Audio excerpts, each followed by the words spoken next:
Hello and welcome to this Chemistry World webinar. I'm Ben Valsler, Chemistry World's digital editor. Now this is the recorded version of a webinar that we broadcast recently in partnership with Schrödinger, where we're looking at computational acceleration of novel organic electronic materials development. Organic electronic materials are under widespread development for applications in the display and energy industries. Organic LEDs are probably the best known of these. And in this webinar, we're going to showcase the latest technology in atomistic-scale design and development of novel organic electronic materials using recent case studies and examples. The work will also highlight the significance of large-scale digitalization and property-based screening of molecular materials, paving the way for smarter materials design framework for a wide range of applications. Over the course of the next 40 or so minutes, you'll learn how to accelerate organic electronic materials research and development projects using Schrödinger's leading computational chemistry software platform. You'll see how to improve the accuracy of your in silico predictions, and you'll learn how to streamline your workflows with integrated software solutions. Now, our partners for this are Schrödinger, and they are partners for a series of webinars throughout 2021. So do keep an eye on chemistryworld.com/webinars, where you'll find out all of the upcoming webinars that we have with them. And do please join us live if you can. You're watching the recorded version, which means that we've removed the Q&A section. But if you can join us live, you get that extra opportunity to interact with our speakers and really make the most of the webinar experience. Now, our speaker today is Sean Kwok, who is the Senior Principal Scientist and Global Materials Applications Lead at Schrödinger, received a doctoral degree in Chemical Engineering from the University of Minnesota. He worked at Washington State University and CFD Research Corporation before moving to Schrödinger, where his main interest is providing optimal design and development strategies to the materials industry through the latest advancement in computational chemistry and machine learning technology.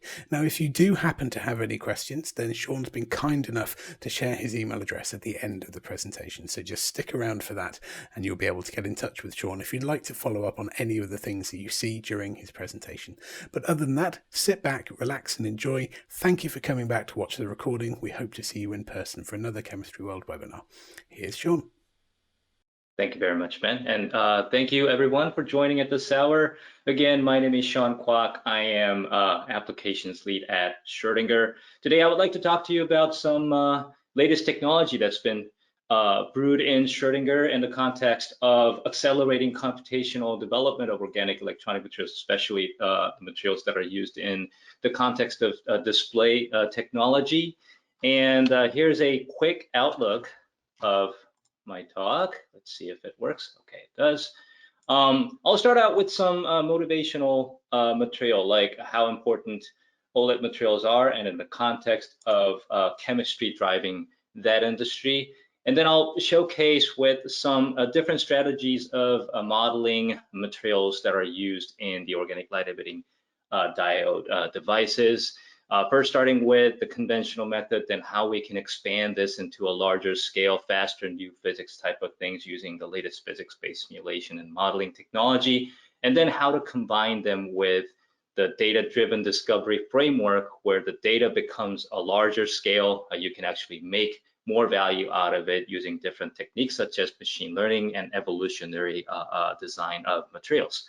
So let's dive into it.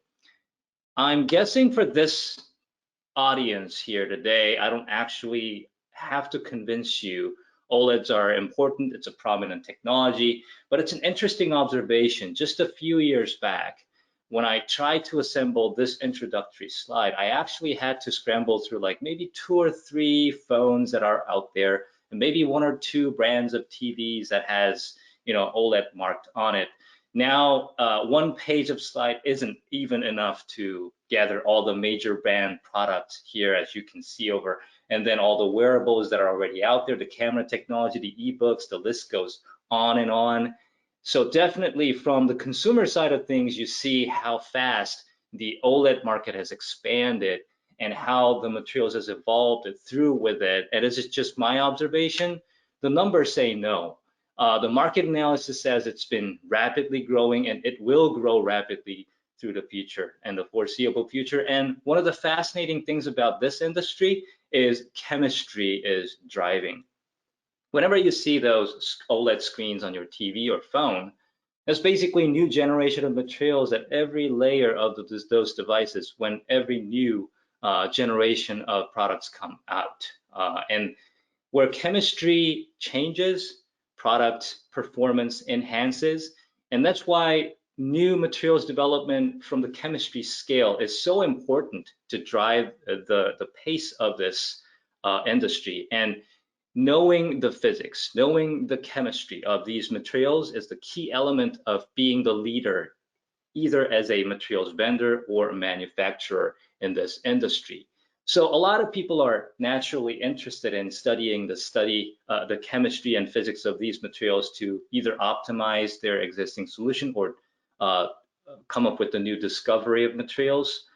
And a lot of people have been already doing many different types of calculations, computational chemistry technique that are used in this context. The problem is the conventional way of doing things is very labor intensive and more on the explanation side than like actually discovering new things. For example, a lot of people do orbital energy calculations using molecular DFT software. That's totally fine. It's a great information to define some band offsets and other different properties, but you actually have to do it manually mostly. And then occasionally you would like to investigate some chemical processes and then thermodynamic driving force and kinetic barriers for those processes for a small picture and a configuration space. That also is a very laborious process. And not only it's a cumbersome process, it is also it requires a lot of skill set to go through it. It's not very obvious for a general science and engineering community if you haven't spent a few years in this area of computational chemistry. That basically becomes a blocker for anyone new in the computational world, but an expert in the materials chemistry to look into this and try work on these types of projects. So we would like to change that. We have been changing this in a few contexts. So I summarize this into two aspects: where we want to go and how we would like to go there. Where we want to go is we want to speed things up. So instead of just looking at a handful of molecules and some materials representatives, we want to screen the entire or nearly entire organic chemistry space for electronic applications. So the speed and extensiveness of the method will be very important. That at the same time, we would not just look into a single molecule as traditional methods suggest. We would like to link those properties into the actual properties that you see in the layered device, the bulk of solid materials, the film deposition state, morphology, and those type of things. And eventually, we would like to push that discovery step, not just by randomly picking the chemical space or configuration space, but to actually do that in a smart way, more goal-directed way, so that you wouldn't waste your time on exploring uninteresting part of your design space, but rather you find a shortcut, the shortest pathway it can deliver to your solution. Now, how can you do that? There are many different things, but what we're focused on are basically three things. First, any solution that is computational or not, that should be application focused. That means just because you can calculate some fancy properties using numerical methods, it doesn't mean that you have to do it. It needs to be focused around the property of your interest, where engineers and scientists working on the field in the industry, they are interested. It should be wrapping around it. And then also the workflow, it needs to be modularized and automated, because these days you do not have time to actually figure things out and like, oh, I have to assemble this method in this way. I have to write a program script to do that. And that's already an overhead. By modularizing those things and automating the whole process, not only you can do it faster, but you can also do it on a bulk of things. Instead of 10 chemistry, you can do it on hundreds of thousands of chemistry. Just like in the context of these days, AI people talking about codeless programming, this is kind of a similar context. Without actually having to write anything in Python or C++, you should be able to bring your idea of running a few property predictions into new design ideas this way. And of course, for that to happen, the highest level of software engineering and some people factor there to support those technology in real-time interaction with the partners and customers and users, that is essential. So those are the three directions that we are pushing for these goals to be met. Now, using these as main ingredients, you can set up a few different strategies of how to utilize these computational chemistry methods in the actual OLED materials R&D project. And you can do a lot of different calculations. And they're, again, linked to, okay, this is basically the idea of what the device would look like, and each of the layer has different purpose. And then you have to come up with some relevant chemistry data. You can compute a lot of different things to meet that goal. It could be a simple orbital energies that I just mentioned. It could be solid state morphology, some stability based upon bond dissociation energy, optical spectrum, and many, many other things that I will not spend too much time explaining individually. But the thing is, you can do all these in a modularized way and assemble in such a way that it would generate most value. You can actually have different spectrum of your development strategy. And I sort of divided into one-dimensional space, top to bottom. On top, I'm talking more about deterministic way of developing things. You already assign a certain chemical space to design things and try to drive your property space into that domain.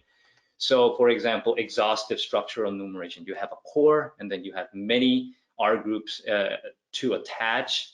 And then you already know what you're generating, but again, you can generate quite a large library out of that. Maybe you don't actually have to do exhaustively. Maybe you can utilize some of the latest evolutionary algorithms. So starting point, maybe a few fragments of chemistry, and then have them, create new generations of materials while directing them into a certain property space. I like to have this color purity in this domain in blue and red while changing the chemistry. And ultimately, in the most maximized novelty and diversity way, while there are some uncertainties mixed with, what about teaching machine what chemistry is and what chemistry versus property relationship is? And then the machine draws you in an autonomous way new chemistry, and then you just need to validate them, almost like a conveyor belt. On one hand, the machine is generating, on the other hand, people are validating. So these are different aspects, different spectrum of development methods that we will touch on a little bit in the following few examples. Let's start with some more conventional methods to validate the existing and new molecular materials used in the display devices. Again, there are host materials, there are transport materials, light emitters, and all sorts of different chemistry. And people have been focusing on getting their orbital energy, stability, one molecule by one molecule. But then again, that's not good enough these days, because as soon as you put one molecule in the gas phase to the solid state, in many cases, because of the conformational and configurational degrees of freedom of these molecules, property changes, and sometimes drastically. So you need to address this middle stage of having an actual disordered film state in the device, and take that into account into your design spec, how the property would change if does so. And then instead of having just one molecule property, you would like to have a distribution or statistics of those properties coming out of this solid state representation. And Schrödinger has been brewing this technology for the last few years. And of course, we're not the only one who uses this technology, but in a modularized, automated way, the customers of ours have been already utilizing this method quite a bit. And I'd like to introduce that method here a little bit with some quick examples. Basically, in and out is you start with a 2D drawing of a molecule, which is pretty straightforward. But then again, what gets automated is you can actually put this into a disordered system representation, preferably Boltzmann sampled in configuration confirmation space to have a realistic representation. And then we can utilize GPU accelerated molecular dynamics simulations. Now, why is it relevant to have GPU? Because now with the power of GPU, molecular dynamics simulations, the morphology simulation for this molecular materials is thousands of times faster than before when it was CPU based a few years back. And that lets you explore the configuration space in hundreds of nanoseconds rather than just a few nanoseconds, and sometimes even over microsecond. That means the density, morphology, all those configurations that come out of these solid state representation is much more reliable. And then anything that you get to sample after that is much more accurate. So you can either sample individual molecular configuration or a dimer or trimer or a cluster shell of models, and then individually and automatically go through them in the traditional quantum method that you already know of. But now the information you get is not just for a single system, but it's a bunch of system and the group of system with statistical information of that morphology model that you have. So here's a quick example. It's a very well-known blue emitting fluorescent compound, TBPE, and then there's a well-known host material. What if you actually mix them up together? Now we're not talking about just one molecule and the other molecule. We're talking about building a solid state model that is an actual mixture. And then you can sample different molecules and dimers. In this case, I'm more interested in the emitter.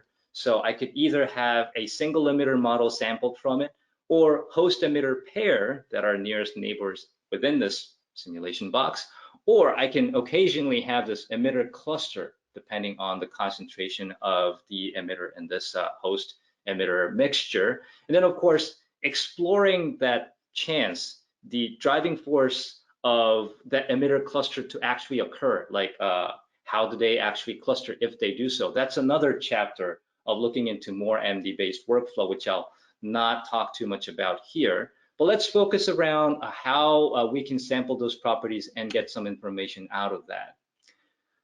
So basically, I have these three different scenarios and run those automated quantum sampling calculations and end up with two different property sets here. One is radiative decay rate, and in this case, it's population, again, the distribution within this model. And then also the excited state energy for the singlet excited state that the emitter actually emits light from. So if we take a look at the decay rate population for a single emitter sample or host emitter pair, you actually have a pretty much Gaussian lookalike distribution sharply localized around the value like this. But as soon as you have a cluster of emitters, it lowers the radiative decay rate significantly. And then it also looks like almost an exponential decay instead of a Gaussian distribution. So there's a significant change in its characteristics. And if you take a look at this excited state energy, that basically determines the color that it emits. When you have just a emitter molecule sampled or paired with host emitter, it's just sitting there most likely in the deep blue range as you would expect. But as soon as you have this emitter cluster dimer, you see a huge redshift coming out of it, basically showing you in general the evidence of concentration quenching. And you can see the direct impact of color that comes out of this. So it's not just looking at a single molecule or guessing what will be the dimer or shell cluster type of configuration.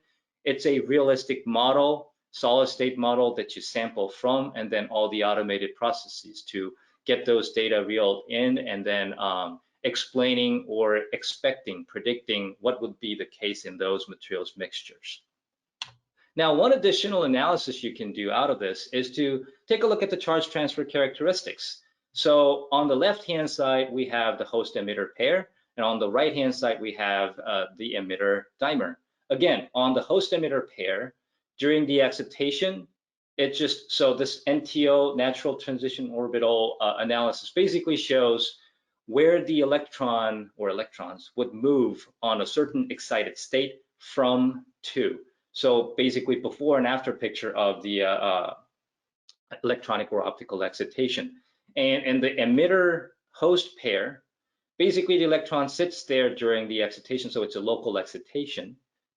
And on the dimer case, you actually see the explicit charge transfer case, one from one emitter to the other. And if you draw out the charge transfer matrix, it's 2x2 matrix, you can clearly see the charge transfer number that gets calculated on those two groups. On one hand, the host emitter group has local excitation, and the emitter dimer has charge transfer state. Now, wouldn't it be great if I can run these type of charge transfer characteristics analysis over many just like this, without actually having to do natural transition orbital analysis and take a look at their distributions and qualitatively declaring them, oh, this is a local excitation and charge transfer, but rather generating this information over a large amount of chemical compounds without user intervention as much. That's what I would like to talk about next. But again, charge transfer characteristics is very important in the modern day OLED compound design. So I won't discuss too much in detail on that nature, but what you can compute to quantify that charge transfer characteristics is the charge transfer number. So you bring a certain group of atoms in different systems, and you would have one side of it and the other side of it, and you would basically have a projection of that probability of having electrons at different excited states to get, okay, in this excited state, electrons go from this cluster to that cluster with that much of a projection that is a probability. So it gives you a measure to see local excitation versus a charge transfer state on different parts of the molecule. Now, what many people do is they preset the group of the different regions of their material systems, either molecule or fragments, and then calculate charge transfer number on them by running some excited state DFT calculations. But doing so would mean that if I want to change the group of cluster and change the charge transfer characteristics on different groups, I have to repeat those expensive calculations. So instead of doing that, the method that we developed here is to actually compute charge transfer number for every atom there is. So you can see if this is a 48 atom system, then we will be calculating 48 by 48 charge transfer number matrix. And then once that information is set, clustering and then recalculating and grouping them in the lower dimension of matrix is actually pretty easy. You don't actually have to repeat the expensive TD-DFT calculation here. So you can, once you have that information, you can do a different clustering either manually, like, okay, I have metal center and then ligands, or I have donor acceptor pairs. I'm gonna assign them as a rotatable bond as a bridge between them. Or you can actually use the cluster-based method that automatically clusters up based upon the charge transfer number you got in all of the atomic sites. You already see these blocks over here when you have this big atomic CTN matrix. So you can actually use that to give yourself a block. And then sometimes you end up with an obvious answer. Sometimes you end up with less obvious answer. That's part of the beauty of not having user intervention. And then you end up with this charge transfer matrix. Basically, how many of, in this case, a particular excited state, S1 excited state, how many of them are actually from group 1 to 3 transfer and 3 to 3 transfer and the others as such. And then for each of the excited states that you calculate, you can actually break it down into a bar diagram like this. Okay, for singlet excited state, the first one, 1 to 2 is by this much, 2 to 3 is by this much. You can visualize all that. Now, I brought you here a couple of simple examples, starting with the intramolecular charge transfer characteristics. And this is one of the publicly published known TADF, thermally activated delayed fluorescence, the 3rd generation light emitter. And basically the design is for it to have a donor part and acceptor part, and to have a charge transfer characteristics in between that, and see if we can actually catch that. Note that I didn't use any of the manual tactics to group them over here, but rather I just went through the analysis, calculated the atomic CTN and clustering method to do its work and see what makes most sense in terms of clustering them up in charge transfer space. And this is what I ended up with, which makes sense, of course, because, you know, donor side is there and the acceptor side is there. And the method knows this is basically the cluster you need to look into. And of course, I see a heavy, on both triplet and singlet excited state, heavy involvement of charge transfer state 1 to 2. That's, of course, expected. What about just like we saw a few slides before, an intermolecular charge transfer characteristics? In this case, I have 2 molecules, either sampled from a solid state model or just built from scratch. I have two materials here that can be regarded, relatively speaking, as one donor, the other acceptor.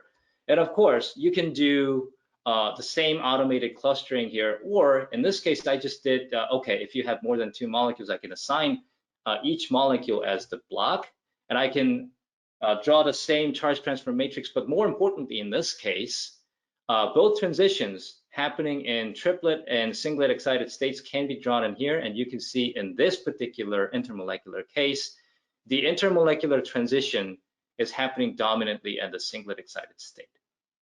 Again, this is very useful for a couple of systems, few systems, I can do it much easier, but the whole point is doing these type of analysis over much larger library.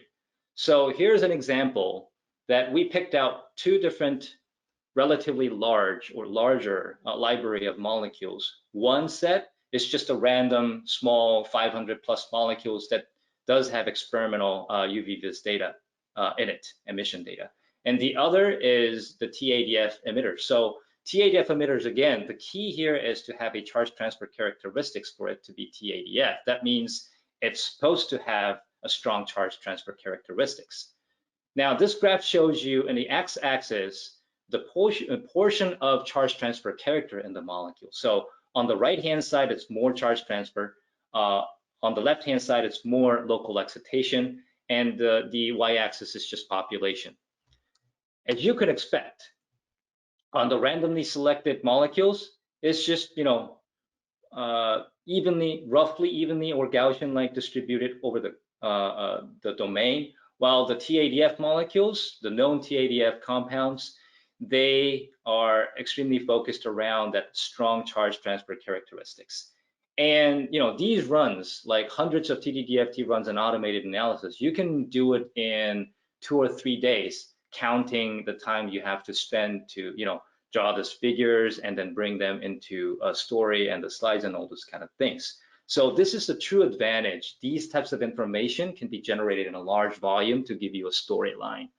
Well, one might argue, hey, TADF emitters, they usually use delta EST, basically T1 energy, S1 energy difference as a measure to see if this is a good or bad TADF material. Smaller the gap, better it would be as TADF. Well, you can do the same calculation as I've showed you this. What more advantage do you get by actually having these charge transfer characteristics analysis done? The thing is, the delta EST and any energy-based design there is just, okay, you have a new chemistry, and then you have new delta EST, and then you can say this is good or bad, and that's it.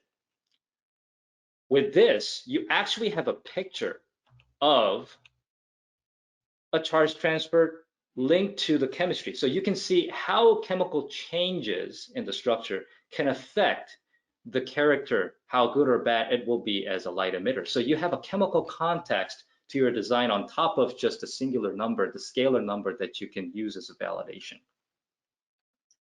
Changing gear here a little bit, there are lots of other things that you can gain as information coming from a solid state model of OLED material simulations. And one of them is, well, outcoupling engineering is basically talking about, okay, the internal conversion of lights from each singular light emitter molecule, we can up the quantum efficiency. But what about getting all the lights to our eyes that come out of this device instead of shooting those lights onto random directions? So orientation of the molecules is an important aspect that, in fact, a few years back, there has been a few publications, very high impact publications that discusses this. This is one of my favorites.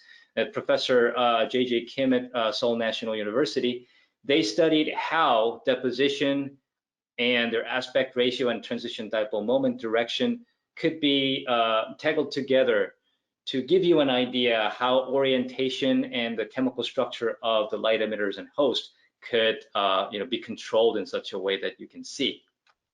Now, of course, with the transition dipole moment orientation and by engineering that orientation on the film while during the deposition and after the deposition, that's really important.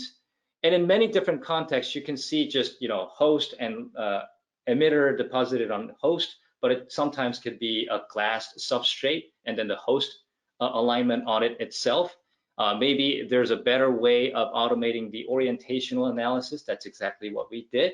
And then you can also deposit many different types of materials, mixtures or dispersions in many different combinations of chemistry during the deposition simulations. Those are the tools that we developed after this study to make sure these types of analysis and investigation can be done much faster and easier, and also in a straightforward way. Now, looking at the orientation is good. Another side of things is not just on the atomistic scale side of like controlling the orientation to make sure harvesting all the lights. When the light comes out in a continuum scale, refractive index of each layer itself sort of dictates the light pathway. And we also have to make sure we minimize the loss of those lights by wave-guided modes, as illustrated over here. So people have been already thinking about this, and the design of today's OLED devices are, already designed in such a way that in the space of refractive index of individual materials that are controlled in such that we would minimize such wave-guided mode losses. Now, the thing is, refractive index is also color dependent. So depending on your light emitter and different types of materials that you use and what it's designed for, you have to actually be able to predict those frequency dependence of the refractive index. So that's what we've been brewing at Schrödinger, also building the method from the Atomistic-scale up. Now, I'm not gonna walk too much into it, but the bottom line here is you can extract polarizability from a single molecule model and density and dipole moment distribution of a morphological representation, the solid state model of molecular solid. So there are two sides of things that we can already do pretty well using GPU-MD and fast molecular DFT. And using that information, it is possible to calculate and predict the refractive index. And then the added taste to it, of course, is the frequency dependence that gets dictated by the frequency dependence of the polarizability there. So you can use our method, predict refractive index, not just for one molecule for static, but also for many different molecules, also in different frequencies. And many people, for example, use Abbe number to calculate 3 representative frequency states and their refractive index. And they can actually compare these values with experiment, how accurate they are, which is exactly what we did. For one small molecule, the workflow automates the process in a way that you don't actually have to build the box full of molecules and run MD simulations. Everything is automated. You just put structure in one molecule, and it automatically builds up all the simulation protocols and runs all the calculations. And at the end of the day, you get the refractive index or refractive indices over this span of frequency that you input. And then we tested this over a known set of tiny molecules that are known OLED-like molecules that are already published. And you can see the agreement is pretty good all across a different frequency domain. But what we did for the first time here is we for the first time applied this method into an OLED-sized molecule domain. So instead of having a tiny molecule with just 4 or 5 heavy atoms in there, now you have a realistic OLED molecules, and we still see the similar accuracy in compared to the experiment in this frequency-dependent refractive index. So obviously, this has been getting a lot of attention from our customers and many people in the industry. And also, the polarizability variance by the frequency in OLED chemistry clearly shows that the refractive index is an important part of determining these factors and controlling these variables. Now, the next step for us to step in is to actually link the molecular orientation with this refractive index analysis. And this is an ongoing process, so stay tuned. Whenever we get updates, we will meet you again at different conferences and talks for the new studies and new results, but this is basically the direction that we're headed. Now, I've talked to you a lot about generating a large number of data, running a lot of calculations to predict properties over an expanded span of chemical design space. Now, what does that bring us? First of all, you need to know how accurate your predictions are. That's a given, of course. And once it's there, you can generate a large amount of number. And of course, that's great. Now you have explored that much of a space, and you can predict some portion of those space. Okay, in this domain, I have this much of a TG. In this domain, I have this much of a radiative decay rate and what those chemistry is.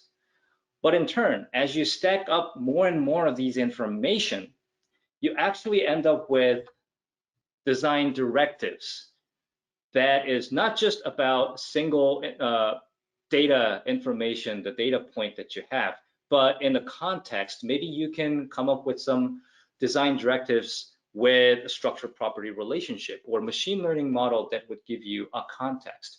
So for us to get there, what is really important is to be able to scale it up to the next level. That's what we're showcasing here in one of the latest studies that we did with one of our partners, Panasonic, and published here, exploring some orbital energies and reorganization energies as the base property of this organic electronic materials on a large scale.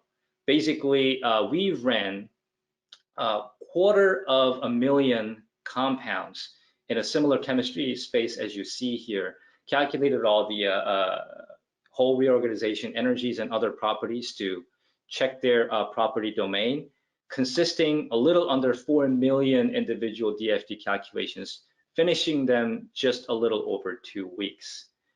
And cloud computing environment was a vital part of this. And many people are now thinking about scaling up in different directions, and cloud computing is definitely one of them that we actively support with our customers and partners and collaborators alike. Now, once that chemical domain is and property domain is established, of course, that is really valuable information. Maybe you find the best candidate out of this data alone. But the next thing you can do is you can actually use that as a training set domain for the latest deep learning, supervised learning prediction schemes you can use. And as you can see, compared to the quantum calculations and machine learning predictions over the large scale when applied to this deep learning methods, you see an amazing agreement between those machine learning and physics-based simulations. So now it gives you a tool instead of going through individual costly DFT calculations, even on a cloud domain. Now you have a much cheaper way to expand even further in the newer region of your chemical design space using the latest technology of machine learning model. And these are just a few snapshots of them. I didn't dig too deep into the machine learning methods that we have. You can actually find out about those context of methodologies and workflows on our different series of webinar with the Schrödinger speakers. Well, I talked to you about exploring a large domain of chemical space by generating a lot of numbers, but there is another side of it, again, like I told you, a smarter way of paving your chemical design space by using different algorithms such as genetic optimization. So in this example for here, on the left-hand side, you have different fragments that you would commonly see from organic electronic compounds, and then use them as ancestors and spinning off to a number of generations while pushing them into the property domain that we want. And how we validate that? We use, again, the same type of either cloud or local computing resources to compute their properties using either molecular dynamics or quantum chemistry or even machine learning models. And every generation there's a scoring board, and then only the high scoring ones, survival of the fittest, would go to the next generation until the maximum convergent properties of those generations would come out. And you can end up with a lot of, let's just say, creative chemistry out of this. Sometimes that looks ridiculous, sometimes it looks interesting. But again, you can do a whole lot of cheminformatics analysis out of that, what kind of fragments appear more frequently than not, and then that could give you a design directives it is a slightly different way of looking at this machine learning type of evolution of chemical design space rather than just exhaustively screening them through with sheer power of computing. Now, the final example that I would like to show you here is kind of combination of everything that I showed you and then some. We would like to design a neural network-based designer, autonomous designer of chemistry, in this case, in the context of OLED materials discovery. And what we would like to do is basically teach machine what chemistry is, and then teach machine what chemistry versus property relationship is. And then using those information, have a machine that can generate, answering to my command, okay, give me 100 compounds that has this property and that property and so on and so forth. In this little diagram of our framework of neural network is basically threefold. The prior network is the machine, the network that we teach what chemistry is. In this case, what OLED chemistry is. So I can generate a whole lot of OLED lookalike chemistry and then teach the machine what that would look like and ask it, just generate one random OLED lookalike chemistry, and it'll give me a chemistry that really look like an understandable chemistry. It might not be as stable, it might not be as a good of a property in my mind, but it'll still be a legitimate chemistry. And then we can also have another network that we teach what the structure property relationships are for our key design aspects. We usually use a subset of those chemistry and then calculate and predict those properties with a certain accuracy, using them as a training set, and then build up a score. And then once we combine that, the prior with the score information becomes the agent network that we can finally ask them to draw some chemistry with the property in target. So we demonstrated this on our latest project that we're currently writing up, actually, to design a new whole transport materials as a very general example. So what we did is a three-step process. First, we would like to build up this prior network by generating a huge pool of OLED lookalike compounds. And we can do many different strategies, which I'll talk about in a few. Then we can build up a score network by sampling subset of that training set that we created earlier, and then either using quantum chemistry or MD, different types of methods, to virtually predict their properties and then use them as the training set for another machine learning model that would be able to get that structure property relationship in the set. And with that, we have an agent network that I could just ask for it to create a new compound with a certain directive. Now, what did we use to create that prior network? Again, there are a couple of different ways we tried, and both works just fine. One way to do that is to use genetic enumeration to create a large amount of compounds. The other is to use more conventional way of generating some core R group enumeration tactics. In both cases, we use commercially known OLED material space. Well, that's just a fancy way of saying we collected some OLED catalogs that are out there already, and then use that as a base material, fragment it out or align in different ways to go through these different processes and end up with, in both cases, well over 1 million compounds that look like OLED chemistry, let alone a real lookalike chemistry. Now, the next step is, of course, to select some subset of them, keeping the diversity, which is actually not that easy. So we have an internal tool to actually do that. And then sample the key properties. For whole transport layer materials, we used several different properties as directives. Orbital energies, of course, I would have to, most importantly, have a certain HOMO energy there. And then glass reorganization energy to lower them to have a better transport properties. And then glass transition temperature to make sure it's a solid, processable, and very stable material. And then we use multivariate scoring scheme to project these multidimensional space into one scoring dimension to score them, train them, and score them based upon our DFT predictions.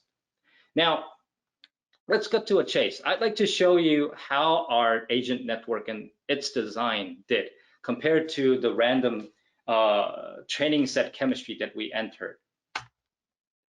Blue is what goes in, red is what came out.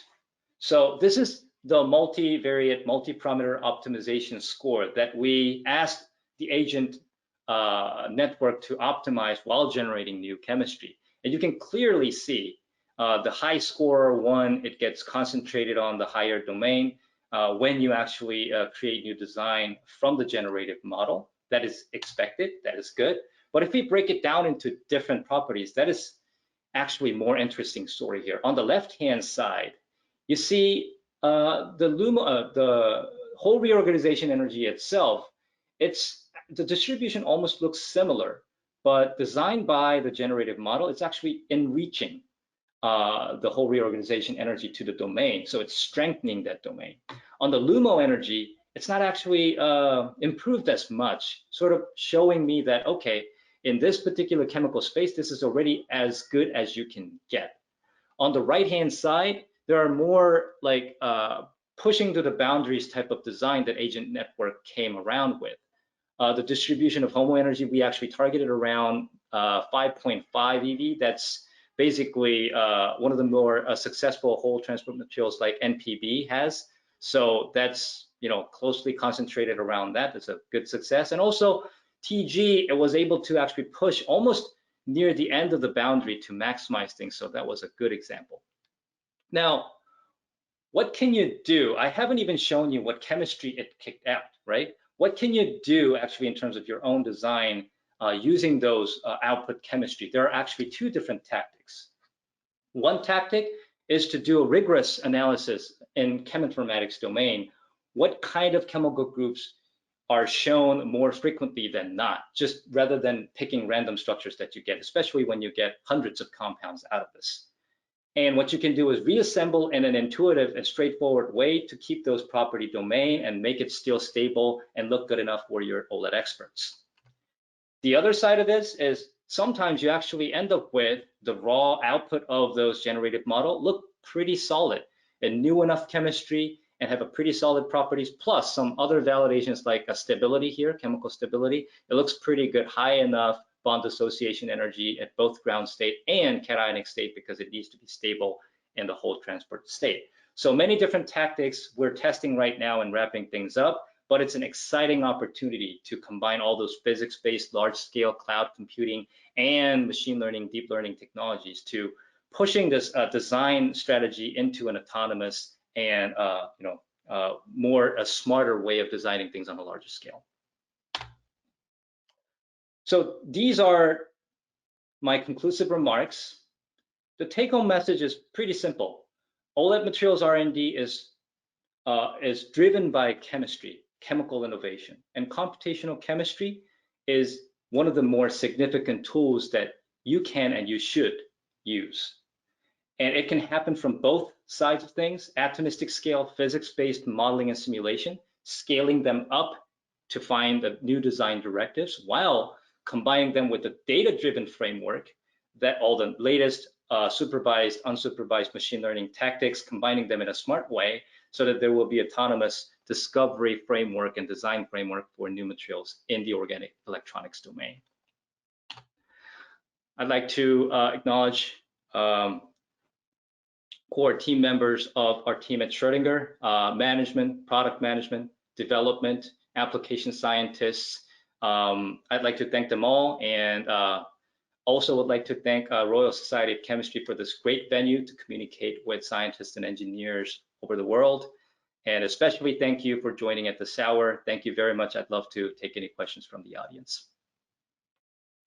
That was Sean Kwok, Senior Principal Scientist and Global Materials Applications Lead at Schrödinger. And a huge thank you to Sean and to everybody for watching this video. And a big thank you also to Schrödinger, who we're partnering with for a series of webinars throughout this year. Keep an eye on chemistryworld.com/webinars, and hopefully you'll be able to join us in future for another Chemistry World webinar. I'm Ben Valsler, Chemistry World's digital editor. Thank you for joining us.